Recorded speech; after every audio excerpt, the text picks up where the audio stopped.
बिहार के उप मुख्यमंत्री विजय कुमार सिन्हा जी का बहुत आभार। ऐसे तो सर से मिलने का मौका मुझे दिल्ली में भी मिला है और हम संपर्क में भी रहते हैं, लेकिन लगता है इंटरव्यू में आपका पहली बार आज कर रहा हूं। हाँ, पहली बार। और आपका इंटरव्यू करने की मैंने इच्छा भी अपनी टीम से व्यक्त की थी।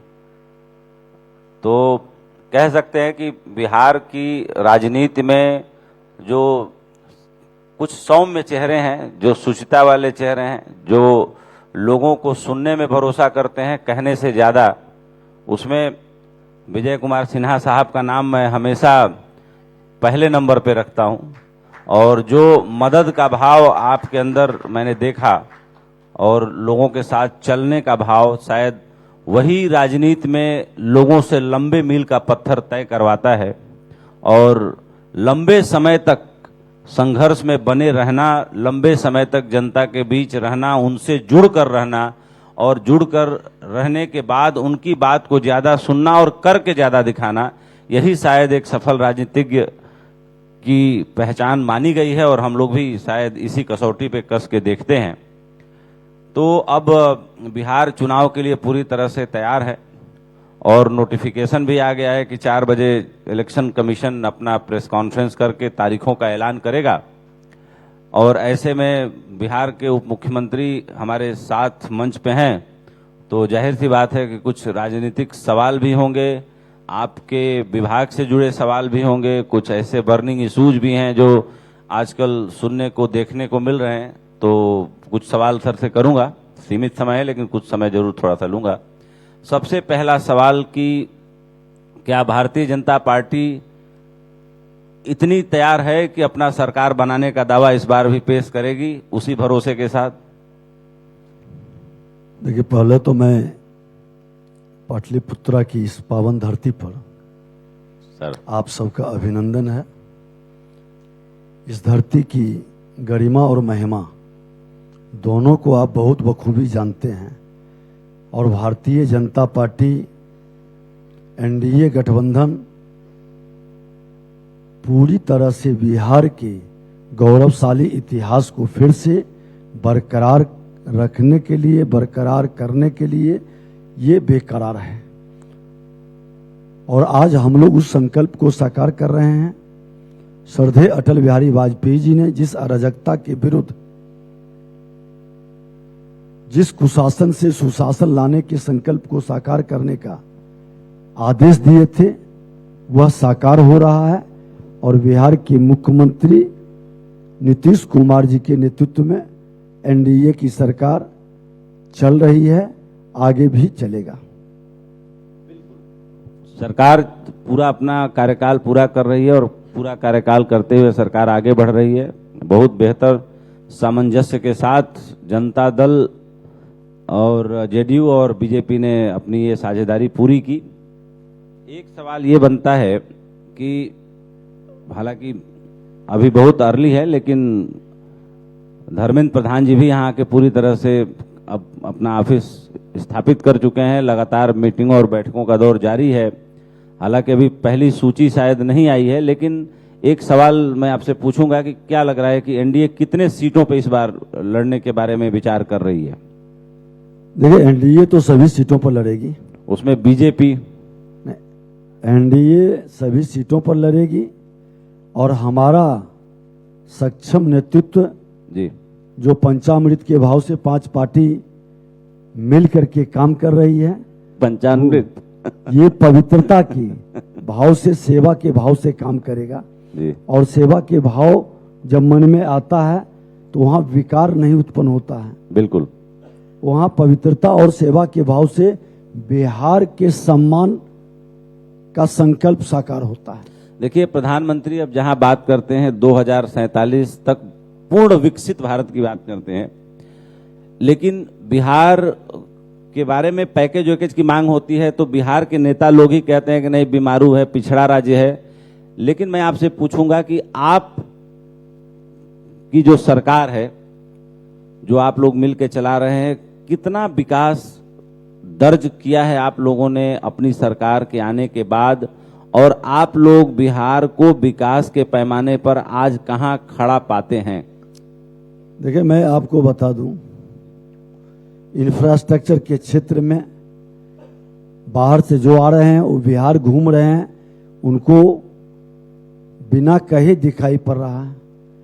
2005 में जहां 8,500 किलोमीटर की सड़कें, आज 1,07,000 किलोमीटर की सड़कें। ये डिफरेंस है। मेरी गति सिंगल लेन पर नहीं टिकी है, डबल लेन पर नहीं, 4 लेन और 6 लेन पर हम पहुंच गए। जहां मैं 6 घंटा 8 घंटा में पहुंचते थे बिहार के दूसरे दूरस्थ जिले से, आज मैं पथ निर्माण मंत्री के नाते ही घोषणा किया कि बिहार के किसी भी जिला से 3.5 घंटे में राजधानी पहुंचेंगे, और अब 3 ही घंटे में पहुंच रहे हैं। यह अंतर आया है। 267 ओवर ब्रिज हमने ही पथ निर्माण मंत्री के नाते भेजा था, जिसमें 62-63 से ज्यादा ओवर ब्रिज बनने से हमारी गति बढ़ी है। आज देख लें कि हमारे बच्चे, बिहार का सबसे पहले प्लान शिक्षा के लिए हुआ था। कांग्रेस के 5 दशक की सत्ता में एजुकेशनल व्यवस्था ठीक था। आजादी के पहले भी, गुलामी के पहले भी बिहार गौरवशाली था। गुलामी के बाद आजादी के समय भी बिहार देश का नंबर 1 स्टेट था। लॉ एंड ऑर्डर में, इंडस्ट्रियल वातावरण में, नहरीकरण में बिहार के प्रथम मुख्यमंत्री श्री बाबू के नेतृत्व में बिहार से लोग पलायन नहीं करते थे, बिहार लोग रोजगार के लिए आते थे। आपने श्री बाबू की बात की तो मैंने कहीं पढ़ा था, अगर मैं गलत बोलूं तो मुझे आप सही करिएगा, और मैं बड़ा प्रभावित भी हुआ था कि वो अमेरिका गए थे और वहाँ हार्वर्ड में कोई प्रोफेसर थे, उनसे उनकी बातचीत हुई और वो बिहार के ही थे, और वो 60s में उनको इतने बड़े पैकेज पे लेके आए थे कि मुझे सहसा भरोसा नहीं हुआ। तो मैंने उस पर थोड़ा सा रिसर्च किया और मैंने पाया कि नहीं, जो बताने वाले ने बात बताई बिल्कुल सही बताई। शिक्षा के क्षेत्र में देखिए बिहार का एक इतिहास रहा है।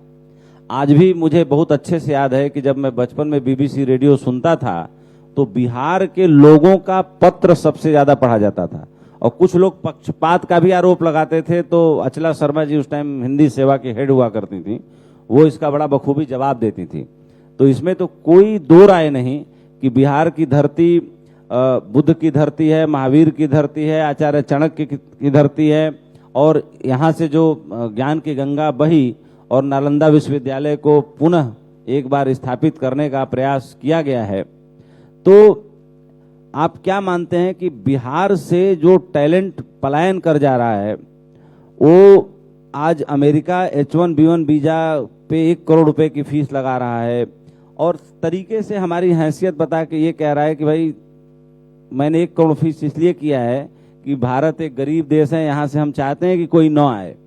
तो ऐसी स्थिति में बिहार के टैलेंट को रोकने के लिए बिहार सरकार ने क्या मुकम्मल इंतजाम किया है? क्या कुछ आप लोगों ने ठोस रणनीति बनाई है? मैं यही बता रहा था कि श्री बाबू का जो विकसित बिहार बनाने का एक नया नींव जिस मजबूती से उन्होंने रखा, राजनीतिक अस्थिरता के कारण वह नींव पर मजबूत इमारत खड़ा नहीं हो सकी। एनडीए की सरकार जब बनी तो जो जंगल राज अराजकता के भय से एजुकेशनल व्यवस्था ठप हुआ, चरवाहा विद्यालय की शुरुआत हुआ, इस माहौल से मुक्ति एनडीए सरकार ने दिलाई और उन्होंने एजुकेशनल व्यवस्था को ठीक करने का संकल्प लिया। आज देखिए कि हम इंजीनियरिंग के लिए, पॉलिटेक्निक के लिए, आईटीआई के लिए, एएनएम, जीएनएम, पारा मेडिकल और मेडिकल के लिए दूसरे राज्य में जाते हैं। हमारे बिहार के कारण उसके इंजीनियरिंग कॉलेज चलते थे। आज बिहार के सभी जिले में engineering college, polytechnic, ANM, GNM, पारा मेडिकल, आईटीआई सभी टेक्निकल संस्था मौजूद है। बिहार सरकार, एनडीए सरकार की ये सबसे बड़ी उपलब्धि है। एक भी जिला नहीं है, अब तो हर जिला में मेडिकल कॉलेज की भी हम लोग शुरुआत कर दी है।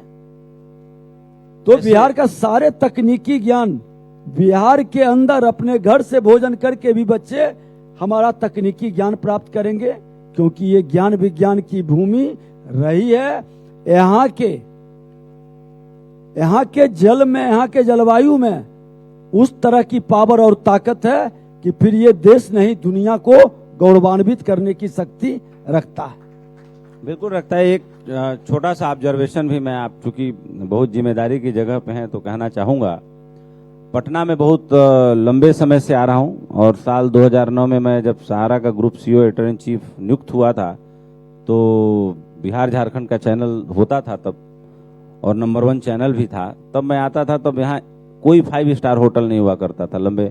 जब मैं, ये निमटिया जी ने जो ताज के साथ टाई अप करके जो होटल खोला है, मुझे पहले हमेशा महसूस होता था कि यहाँ कोई इन्वेस्टर आकर के कोई बढ़िया 5 स्टार होटल, कोई बढ़िया कन्वेंशन सेंटर, कोई बढ़िया चीज क्यों नहीं खोलता। लेकिन एक पहला मुकम्मल 5 स्टार होटल बहुत लंबे समय बाद कह सकता हूं कि पटना में देखने को मिला। आपको कभी इसकी कमी नहीं महसूस हुई कि भाई कोई यहाँ भी ताज, कोई आईटीसी, कोई जो है हयात, कोई बढ़िया ब्रांड के होटल यहाँ पे खुले और ये होटल बहुत सक्सेसफुली चल रहा है क्योंकि पहली बार यहाँ पे इसको खोला गया। देखिए, आपने जो कहा यह सच है कि जब एक बार भय का वातावरण बनता है, माहौल खराब होता है, वो 15 साल की काली छाया जिसमें अपहरण, हत्या, लूट, बलात्कार का उद्योग चलता था, नरसंहार का खेल होता था, वह छाया और वह इंप्रेशन बदलने में समय लगा।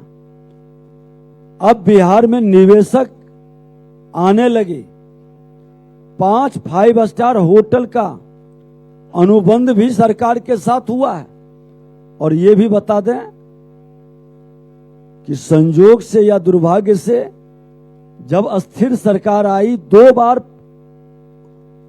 सरकार इधर उधर होने के कारण फिर निवेशक ठहर गए। हमारे बिहार के माननीय मुख्यमंत्री जी स्वयं कहते हैं कि हम तो समाजवादी के पुत्र होने के नाते अवसर दिया, लेकिन इसका नेचर सिग्नेचर नहीं बदला, ये अपराध भ्रष्टाचार में फंसा रहा। लेकिन अब माहौल बदला है। एनडीए की सरकार है, डबल इंजन की सरकार है, केंद्र और राज्य मिलकर विकास की गति को बढ़ा रहा है। आज देश के बड़ी आबादी जो गरीबी रेखा के अंदर थे, 2 करोड़ से ज्यादा गरीबी रेखा से बाहर निकल गया। तो ये अंतर अब बिहार में दिखाई पड़ रहा है। और आप देखिए जाकर करके बोधगया के अंदर, राजगीर के अंदर बहुत सारे निवेशक बड़े बड़े होटल की तैयारी कर, हम तो बताया कि कैबिनेट से 5 होटल के बारे में उस दिन चर्चा, अभी परसों तरसों ही 5 स्टार होटल का, एक तो बगल में गांधी मैदान के हमारे जो पहले बस स्टेशन था उसी पर बनने का। तो कुछ दिनों के बाद आपकी ये शिकायत भी दूर हो जाएगी।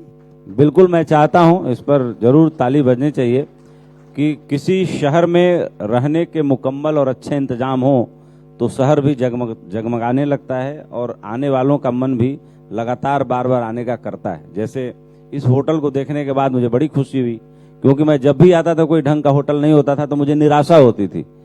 लेकिन शुरुआत बहुत अच्छी हुई है। अगला सवाल लेते हैं। जैसे मैंने आपसे पूछा था कि भारतीय जनता पार्टी और जेडीयू के साथ जो आपने कहा कि हमारा जो पंचामृत पवित्र गठबंधन है, सब लोग मिलकर, जाहिर सी बात है लड़ेंगे ही, लेकिन भारतीय जनता पार्टी, क्या आप मानते हैं कि सबसे बड़ी पार्टी बन के उभरी है पूरे देश में, सबसे बड़ी पार्टी है? क्या भारतीय जनता पार्टी के पास ऐसी संख्या रहेगी कि गठबंधन धर्म का पालन करते हुए सबके साथ सरकार बनाए, लेकिन अगर चाहे तो अकेले भी सरकार बनाने की स्थिति में रहे? जैसे महाराष्ट्र में नंबर आ गए और फिर भी उन्होंने गठबंधन धर्म का पालन करके लोगों के साथ बनाया। देखिए, जनता मालिक है और मैं तो बड़ी पार्टी पहले भी था, बिल्कुल थे, संख्या बल मेरा पहले से भी ज्यादा था, बिल्कुल। लेकिन हमने अपनी वचनबद्धता को निभाया। श्रद्धेय अटल जी के भावनाओं के अनुकूल बिहार के मुख्यमंत्री नीतीश कुमार जी को ही मुख्यमंत्री बनाया। इसलिए मेरा सक्षम और परिपक्व नेतृत्व जो कहता है सो करता है। अभी जो आपने कहा कि पीछे 15 साल पहले बड़ी छाया थी, अब क्या बिहार में जैसे पीछे 2-3 घटनाएं हुई, डीजीपी साहब आए थे, उनसे मैंने बातचीत किया, लेकिन अभी भी ऑर्गेनाइज क्राइम तो नहीं है। मुझे लगता है कि बाहुबलियों का सफाया हो गया है, नहीं तो उत्तर प्रदेश और बिहार में बाहुबली भी एक बहुत बड़ा मुद्दा हुआ करते थे। आप क्या मानते हैं कि कितनी सफाई हुई है और लोगों का भरोसा कितना सरकार के प्रति पक्का हुआ है? देखिए, 2005 से 10 के बीच में जी, लॉ एंड ऑर्डर पूरी तरह से स्थापित हुआ। उसके बाद 2 बार सरकार का राजद का आना अपराधियों के मनोबल को बढ़ाया। अब जिस दिन से बिहार के मुख्यमंत्री जी ने साफ शब्दों में कहा कि सुशासन चाहिए, शांति चाहिए, सामाजिक सौहार्द चाहिए, अब इसको अवसर नहीं मिलेगा, जनता इसको पसंद किया है और बहुत हद तक अपराध पर अंकुश लगा है। छिटपुट घटनाएं घटती है, 72 घंटे के अंदर कार्रवाई होता है। मैं ही तो मुजफ्फरपुर में प्रभारी मंत्री था। एक घटनाएं थी बलात्कार की, घर पर चढ़ के बुलडोजर चला, 6 घंटे के अंदर आत्मसमर्पण कर किया, जेल गया। 72 घंटे के अंदर पटना में हत्या हुआ, इनकाउंटर हुआ। घटनाएं होती है, इतनी बड़ी आबादी है, सरकार सजगता से, प्रशासन की चुस्ती से तुरंत कार्रवाई होती है। ये बिहार की विश्वसनीयता, सरकार की विश्वसनीयता बढ़ा रही है। अपराधियों के मन के अंदर ये दहशत का भाव पूरी तरह से हावी है। विपक्ष बहुत हमलावर है कि जो है मुख्यमंत्री जी का स्वास्थ्य ठीक नहीं है, और लेकिन फिर भी जो है बीजेपी की मजबूरी है कि कोई बड़ी पार्टी होते हुए भी मुख्यमंत्री के बदलने की दिशा में बीजेपी कभी कोई कदम नहीं उठा रही है, कुछ काम नहीं कर रही है। क्या आप मानते हैं कि मुख्यमंत्री जी काम करने में बीमार होने के कारण पूरी तरह से रिकवर करके सक्षम हो चुके हैं या कुछ उनको दिक्कत है? देखिए, विपक्ष में जो नेता प्रतिपक्ष हैं, तेजस्वी यादव जी सोने के चम्मच लेकर जन्म लिए हैं, अनुकंपा की राजनीति कर रहे हैं। जिनके पिताजी का एक पैर जेल में है, एक पैर अस्पताल में रहता है, उस बेचारे को अंतिम उम्र के अंतिम दहलीज पर बैठे हैं और उनको खींच कर लाकर पब्लिक के सामने चेहरा दिखाएंगे, राष्ट्रीय अध्यक्ष बनाएंगे, उनके नाम पर अपनी राजनीति चमकाएंगे।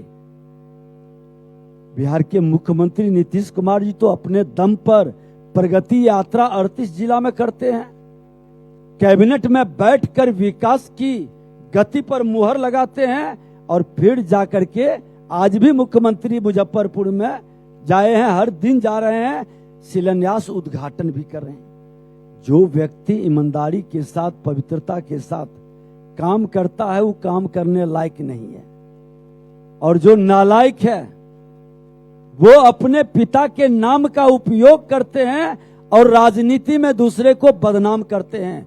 राजनीति एक तरफ प्रगति और एक तरफ प्रोपगंडा, ये 2 धाराओं की चल रही है बिहार में।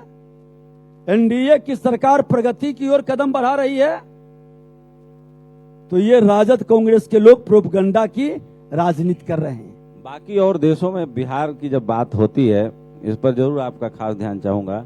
लोग कहते हैं कि सबसे बड़ा जातिवादी अगड़ा पिछड़ा का जो माइंडसेट है जो बिहार में है, वैसा देश के और किसी राज्य में नहीं है। अभी भी लोगों के मन में दुनिया कहां से कहां पहुंच रही है, लेकिन हम लोग अभी भी जाति पात के चक्कर से ज्यादा बाहर नहीं निकल पा रहे हैं। इसके पीछे आपको क्या लगता है कि विकास में ये बाधक है या बाधक नहीं है? देखिए, ये सच है। हमने कहा गुलामी के पहले भी हम आगे थे, देश का ध्वजवाहक थे, विश्व गौरवान्वित होता था बिहार की धरती से। गुलामी के बाद आजादी के समय भी मैं आगे था। ये जिन लोगों ने प्रतिभा का दमन किया, जिन लोगों ने जाति के जहर के लहर के कहर से बिहार को बर्बाद किया, वह मानसिकता बिहारी के बर्बादी का नायक बना और वह मानसिकता आज भी कहीं न कहीं बिहार के विकास का बाधक बन रहा है। और हम तो खुल करके कहे हैं, विधानसभा के अध्यक्ष भी रहे, नेता प्रतिपक्ष भी रहे, उप मुख्यमंत्री भी रहे, सक्षम नेतृत्व के आशीर्वाद से बिहार की जनता का जिस भाव में सेवा करने का मिला, हमने कहा कि अब जाति की बात नहीं, जमात की बात होगी। क्या बात है, बहुत बढ़िया। अब भ्रष्टाचार मुक्त समाज की बात होगी और कास्ट, करप्शन, क्राइम बिहार को पीछे ले गया और कास्ट, करप्शन, क्राइम मुक्त बिहार चाहिए तो हमको अच्छे लोगों की जमात चाहिए। हर समाज में अच्छे लोग हैं। मैं तो खुल करके कहते हैं आरजेडी को कि विजय सिन्हा जैसा व्यक्ति जो गांव के छोटे से परिवार से आता है और आज वो उप मुख्यमंत्री है, तो वो भारतीय जनता पार्टी संघ परिवार के संस्कार का परिणाम है। बिल्कुल। एक और सवाल बनता है, आपने कहा आर्थिक विकास। मैं अपने दर्शकों को बता दूं कि 1986 में भारत की जो इकॉनमी थी $1 ट्रिलियन की थी और चाइना की इकॉनमी भी $1 ट्रिलियन की ही थी।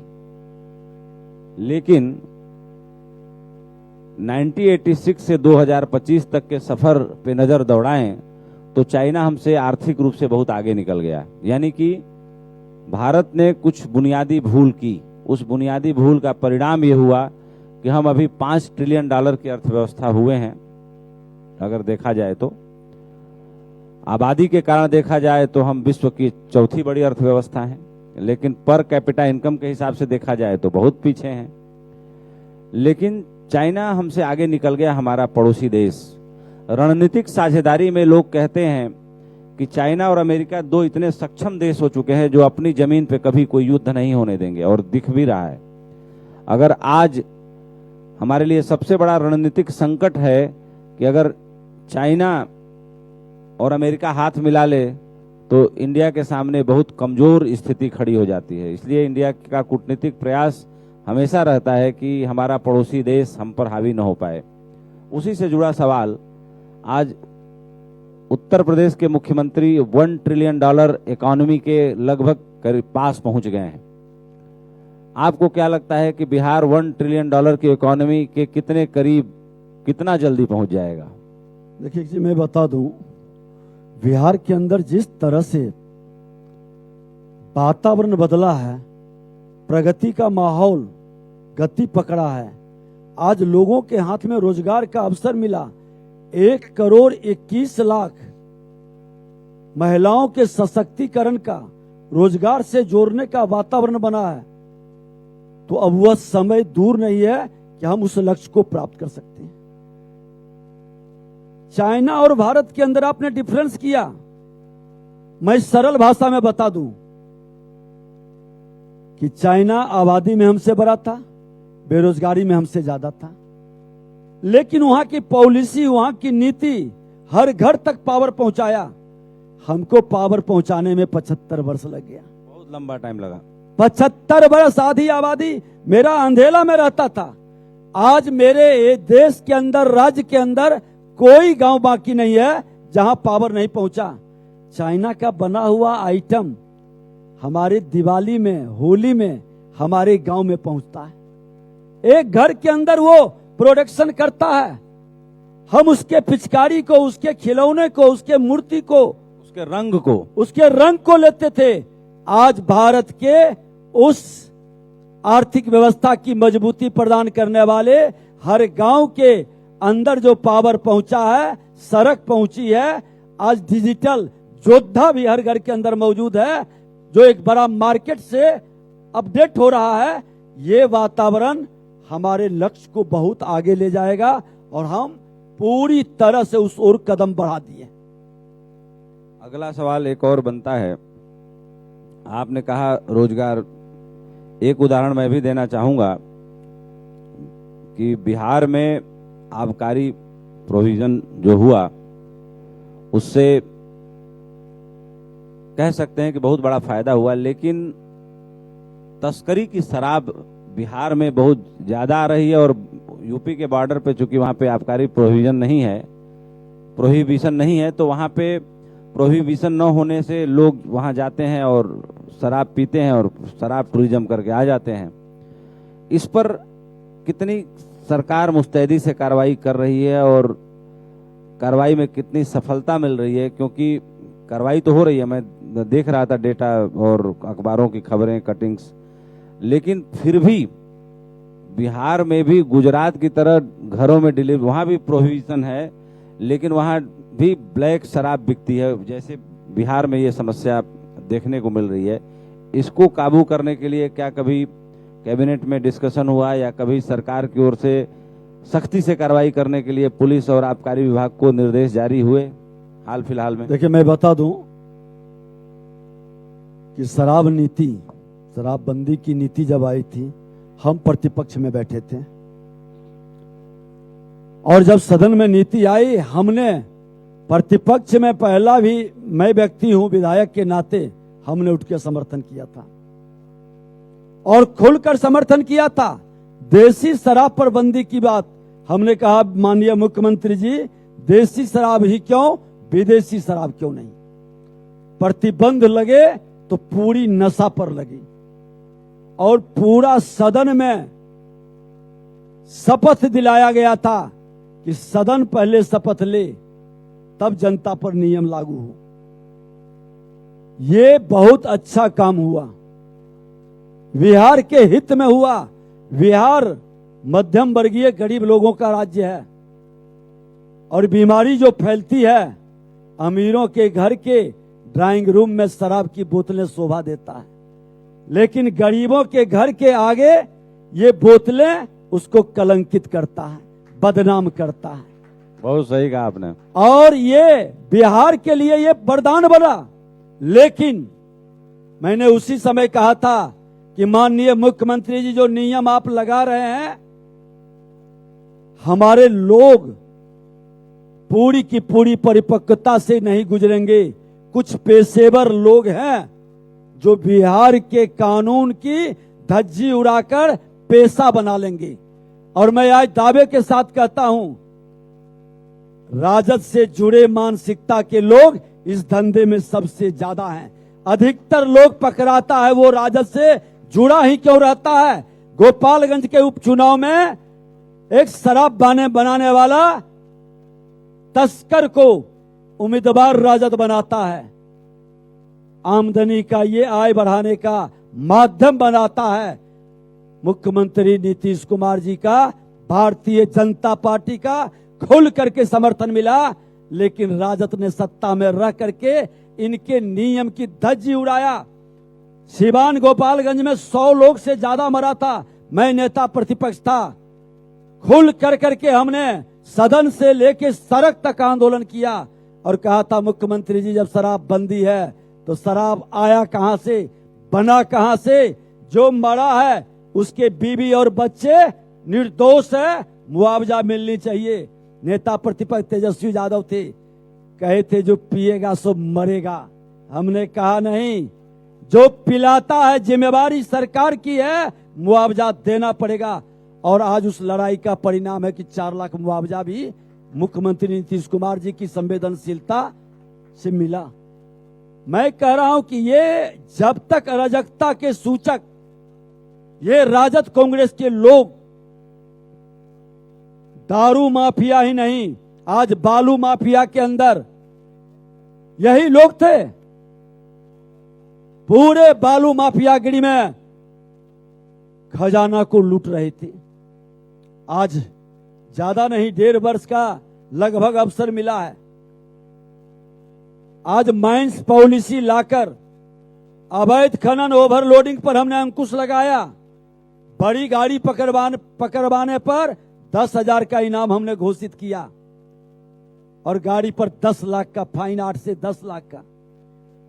कई लोगों का उसका पूरी गोपनीयता रख रहे हैं। 1.5 वर्ष में एक भी लोगों की हत्या नहीं हुई है, इनाम भी जा रहा है।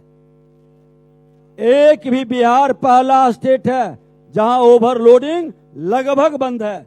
कई स्टेट के लोग आए कहे कि बिहार में ओवरलोडिंग कैसे बंद हुआ। अवैध खनन पर बहुत हद तक अंकुश लगाए और 2021-22 में 1600 करोड़ राजस्व, आज 3569 करोड़ राजस्व हमारा बढ़ा और बिहार पहला स्टेट फिर से उस नक्शे पर आया जहां मेजर मिनरल का कभी हमारे यहां खनन नहीं। डबल इंजन की सरकार, देश के प्रधानमंत्री जी के मार्गदर्शन में बिहार 6 ब्लॉक मेजर मिनरल का शुरुआत कर दिया। झारखंड के सीमावर्ती क्षेत्र में हमारे पास भी खनिज संपदा है और हम अपने उस भरपाई को जो हमारा शराब से नुकसान है वहां से पूरा कर रहे हैं, वहां से पूरा हम करने की ओर कदम बढ़ा दिए हैं। अच्छी चीज को बिहार के लिए वरदान पड़ा। आज हमारी महिलाएं सुखी है। कई जनप्रतिनिधि हम लोग जाते थे, किस तरह से अराजकता उत्पन्न करता था, अपराधियों का मनोबल बढ़ाता था। आज बालू माफिया हो, दारू माफिया हो और इन दोनों की कमाई से जमीन माफिया निकला। आज तीनों पर सरकार की नजर है। अगली सरकार बनेगी, ये तीनों माफिया साफ रहेगा। अभी तो हाफ हुआ है, पूरी तरह से साफ होगा। बिल्कुल। अच्छी इच्छा शक्ति है। एक दो के आखिरी सवाल। एक तो मैंने रिसर्च चल रहा था तो मैंने देखा कि बिहार में प्राथमिक शिक्षा में बहुत मूलभूत सुधार हुआ। बहुत कुछ ब्यूरोक्रेसी में अच्छे लोग बैठे हों तो बहुत कुछ निर्भर करता है। मैंने पता किया कि भाई इतना बढ़िया काम बेसिक शिक्षा में कैसे हुआ कि 2 लाख अध्यापकों की भर्ती साल भर के अंदर हो गई और सारे स्कूलों की ड्रोन से मॉनिटरिंग की गई। तो मुझे बड़ा चौंकाने वाला लगा। तो मैंने कहा ये काम किसने किया? तो पता चला कि यहाँ पे एडिशनल चीफ सेक्रेटरी श्री के पाठक थे, उनके नेतृत्व में बेसिक शिक्षा में बहुत मूलभूत परिवर्तन हुआ और उन्होंने ड्रोन से सारी मॉनिटरिंग कराई और सारे टीचरों को फॉल इन लाइन कराया। जो ठेके पे शिक्षा चली गई थी वापस से माध्यमिक शिक्षा, बेसिक शिक्षा में लोग स्कूलों तक पहुंचे और 2 लाख टीचरों की भर्ती हुई। मैं ये जानना चाहता हूं कि सरकारी भर्तियों पे लगभग हर जगह रोक सी लग गई थी। अब बिहार में अगर दोबारा आपकी सरकार बनती है, जो लग रहा है कि बनेगी ही, तो क्या संपूर्ण सरकारी भर्तियों पर दोबारा से ओपनिंग होगी और निष्पक्ष तरीके से भर्तियां की जाएंगी? क्योंकि पेपर लीक का मामला पूरे हिंदुस्तान में रुक ही नहीं रहा है। वो उत्तर प्रदेश हो, किसको बिहार हो या कहीं भी हो, हर जगह पेपर लीक हो जा रहा है, उससे कोई अछूता नहीं है। तो बिहार को कैसे अलग करके और दोबारा सरकारी भर्तियों को अच्छे तरीके से आप कराने की दिशा में प्रयास करेंगे? क्योंकि रोजगार बहुत बड़ा मुद्दा है। देखिए, जो प्रणाली डेवलप की गई है, बहाली हम लोग 5 लाख से ज्यादा सरकारी नौकरियों में, 10 लाख का वादा था, हम 12 लाख तक पहुंच गए। 10 लाख का वादा था, 12 लाख नौकरी दे चुके हैं। 12 लाख लोगों को दे चुके। रोजगार के अवसर में 20 लाख का आज 40 लाख लोगों को दे चुके हैं, जिसका मुख्यमंत्री जी ने घोषणा किया कि हमने 50 लाख लोगों को और अगला सरकार बनती है तो 1 करोड़ लोगों को नौकरी और रोजगार से हम जोड़ेंगे। नीयत साफ हो तो नीति सफल होती है और कोई एक पदाधिकारी की उपलब्धि नहीं, सरकार की नीयत साफ थी। सरकार का डिसीजन स्पष्ट था। हर क्षेत्र के अंदर मैं बता दूं कि नियुक्ति में घोटाले का हम प्रतिपक्ष में थे। एक डीजीपी थे यहाँ सिंगल, और हमने, हमारे पास पेपर जैसे आया, बच्चों ने आकर के सारा डिटेल दिया, हमने प्रेस मीडिया में दिया, प्रेस किया। उन्होंने सफाई दिया कि कोई गड़बड़ी नहीं हुआ है, पेपर रद्द नहीं होगा। मुख्यमंत्री जी को सारी विषय वस्तु से अवगत करा के सारा डॉक्यूमेंट्स इन्होंने रद्द ही नहीं, कार्रवाई किए। सिंघल पर पूर्व डीजीपी पर सरकार की नीयत साफ है और सही काम अगर जो ईमानदारी से किया जाता है, प्रधानमंत्री जी बार बार इसको दोहराते हैं कि साफ नीयत सफल नीति। और ये सफलता के साथ आगे बढ़ेगा। गड़बड़ी करने वाले तो कुछ लोग रहते ही हैं, लेकिन उस पर कार्रवाई नहीं हो, ये प्रश्न लगता है। इसलिए ये सरकार हुमच के कार्रवाई भी कर रही है। हमने तो यहां के नेता प्रतिपक्ष के पीएस प्रीतम, हमने उस पर प्रश्न उठाया था कि पेपर लीक में प्रीतम और जदुवंशी वो दोनों के मेल से कैसे गड़बड़ी हुआ है, एक जवाब तक नहीं दे सका। हमने कहा कि कोई भी है, ऐसे लोग प्रतिभा के दुश्मन हैं, बिहार के नौजवानों के भविष्य के साथ खिलवाड़ करने वाले बख्शे नहीं जाएंगे, कार्रवाई होनी चाहिए। लेकिन ये लोग इस पर एक भी जवाब नहीं दे पाए। एक आखिरी राजनीतिक सवाल कि जनसुराज पार्टी नई आई है, आपको क्या लगता है कि प्रशांत किशोर को जनता स्वीकारेगी या नकारेगी? जनता मालिक है, रिजल्ट बताएगी। क्योंकि बहुत लोग कह रहे हैं कि बड़ा डिसरप्शन भी हो सकता है और जनता का मूड पता नहीं चल रहा है। आप चूंकि रोज जनता के बीच में जा रहे हैं, क्या इस नई पार्टी के आने से भारतीय जनता पार्टी के वोट बैंक पे कुछ भी असर पड़ने वाला है या बिल्कुल नहीं पड़ने वाला? देखिए, हर चुनाव में कई नई पार्टी आती हैं जी, सब प्रयास करते हैं, लोकतंत्र की यही खूबसूरती है। लेकिन ये गणतंत्र की धरती है जी,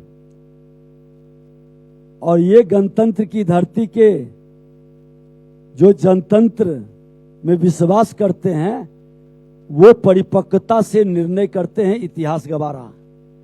जब भी बिहार निर्णय की है, बिहार की जनता पूरी परिपक्वता के साथ, कोई ऐसी गलती वो नहीं करेगी, कोई नया प्रयोग नहीं करेगा कि जो बिहारियों का सम्मान बढ़ाया, बिहारी शब्द के गाली को हटाने का काम किया, बर्बाद बिहार को विकास की ओर लेके चला, वो विकास पर मुहर लगाएगा। वो जानता है कि डबल इंजन की सरकार बेहतर बिहार, विकसित बिहार के सपना को साकार कर रहा है और आगे भी साकार करेगा। इसलिए नया प्रयोग की ओर कदम नहीं बढ़ाने जा रहा। सवाल बहुत सारे हैं, लेकिन आगे के मेहमान भी आ चुके हैं और मुझे इशारा करें कि मैं इस इंटरव्यू को धीरे धीरे समेटूं। एक बस आखिरी सवाल के साथ कि बिहार में जितनी संभावनाएं हैं और बिहार में जितनी प्रतिभा है, बिहार की प्रतिभा को रोकने के लिए और जितने हमारे यहाँ के, जैसे एक एग्जाम्पल दे के बात कहना चाहूँगा कि जब अमेरिका ने टैरिफ लगाया तो टैरिफ लगाने के पीछे अमेरिका की मंशा ये थी कि भाई हमारा उद्योगपति या हमारे यहाँ कुछ ऐसा बनता नहीं जिसपे बहुत हमारे यहाँ रिसर्च पे, डेवलपमेंट पे पैसा खर्चा किया जाता हो। यानी अमेरिका ने तरीके से ये कहा कि भाई हमें जरूरत नहीं, इसलिए हमने आप पे इतना टैरिफ लगा दिया कि आप अपना सामान यहाँ भेजिए ही मत। दूसरा, H1B1 वीजा पे ह्यूमन जो पावर जो हमारा है उसको भी उसने रोकने की कोशिश की। तो इंडियन डायस्पोरा के लोग हैं, हम बड़ा गर्व करते थे कि भाई वहाँ की सारी बड़ी कंपनियों को तो हमारे इंडियंस ही चलाते हैं, लेकिन किसी इंडियंस ने बड़ी बड़ी मल्टीनेशनल ट्रिलियन डॉलर्स की कंपनियों के सीईओज ने एक लाइन का ट्वीट तक भी जारी नहीं किया कि भाई ये भारत के साथ नहीं होना चाहिए। अमेरिकी राष्ट्रपति का जो भी बचकाना व्यवहार रहा, लेकिन जो टैलेंट यहाँ से निकल के, जो सबसे ज्यादा बिहार से टैलेंट निकलता है, सबसे ज्यादा मैं कह सकता हूं कि जो इंडियन डायस्पोरा के प्रतिभाशाली लोग हैं उसमें बिहार का बहुत बड़ा योगदान है, वो इक्विटी है बिहार की। अब जो नया टैलेंट निकल के आ रहा है, क्या आप लोग, कुछ नई सरकार आपकी बन के आएगी, कुछ ऐसा करेंगे कि टैलेंट यहाँ रुके जाए नहीं? जो कृष्ण बाबू वाली भी जो बात कही कि वो उस जमाने में आप समझिए कि किसी को 50 लाख या 40 लाख की सैलरी पे लेके आए थे हार्वर्ड से रिजाइन करा के, तो उनका विजन और उनकी प्रतिभा क्या रही होगी और कैसे कैबिनेट में निर्णय लेकर के उतनी सैलरी उन्होंने दिया होगा। तो क्या हम कुछ ऐसा नया करने जा रहे हैं कि बिहार की प्रतिभा को बिहार के साथ जोड़ा जाए और यहीं रोका जाए और यहीं उसके टैलेंट का इस्तेमाल किया जाए? क्योंकि एआई के आने के बाद आर्टिफिशियल इंटेलिजेंस के आने के बाद 3 साल में पूरी दुनिया बदल जाने वाली है। अब समय और ज्यादा तेजी से भाग रहा है। देखिए, मैं बता दूं, आपने सच कहा कि जब जब विदेशी प्रतिबंध लगा, भारत पूरे स्वाभिमान के साथ आत्मनिर्भर बना। और अब तो सबके मन के अंदर ये भाव अस्थायी करने का प्रयास भी शुरू हो गया। प्रधानमंत्री जी बार बार कहते हैं कि स्वदेशी अपनाओ, आत्मनिर्भरता की ओर कदम बढ़ाओ। आज एक छोटा सा मैं उदाहरण देता हूं। हमारा बिहार 76% आबादी एग्रीकल्चर पर निर्भर है और 93% लघु सीमांत किसान है। हम एक मखाना आइटम को, जो हमारा वर्षों से ये वरदान है, 80% 85% उत्पादन बिहार का, अमेरिका ने रोका। मखाना का डिमांड पूरे विश्व में बढ़ गया और हमारा आज कई एयरपोर्ट बिहार के अंदर बन गया। अब प्लेन से हमारा मखाना देश और दुनिया में पहुंचने लगा, आमदनी बढ़ने लगी। स्ट्रॉबेरी से लेके मशरूम तक अब हवाई जहाज से जाने लगा। रोजगार के अवसर बने हैं और जय जवान जय किसान का नारा तो पुराना हो चुका था। सरदे अटल जी ने जय विज्ञान जोड़ करके भूख से मुक्ति दिला दिया भारत को। और देश के प्रधानमंत्री नरेंद्र मोदी जी ने अनुसंधान को जोड़ करके, जिस अनुसंधान की बात आप कर रहे हैं, वह अनुसंधान हमारा लैब से लेके लैंड तक जा रहा है और वैज्ञानिक प्रयोगशाला से अब जमीन पर उतर रहा है। यह परिवर्तन विश्व को भारत की ओर आकर्षित करेगा और भारत का नौजवान एक नई प्रतिभा के साथ 21वीं सदी का भारत विश्व को पालने में सक्षम होगा। विश्व को वसुधैव कुटुंबकम के भाव से आगे बढ़ाने में फिर से पूरी ताकत लगा देगा। बिल्कुल सही बात। अगर प्रश्न हमारे पास 20वीं सदी के 21वीं सदी के हैं तो निश्चित रूप से उत्तर 5वीं सदी की किताब से नहीं आ सकता। नए प्रश्नों का उत्तर नई किताब से और नए विचारों से ही दिया जाना चाहिए। उप मुख्यमंत्री जी ने बहुत जो है अपना क्लोजिंग रिमार्क्स बहुत अच्छे से दिया और इस कॉन्क्लेव में आके हम सबको आपने अनुग्रहित किया। हम बहुत आभारी हैं कि आपने इतना वक्त निकाला। मैं 1 मिनट आपको रोकूंगा, एक छोटा सा फेलिसिटेशन आपके सम्मान में।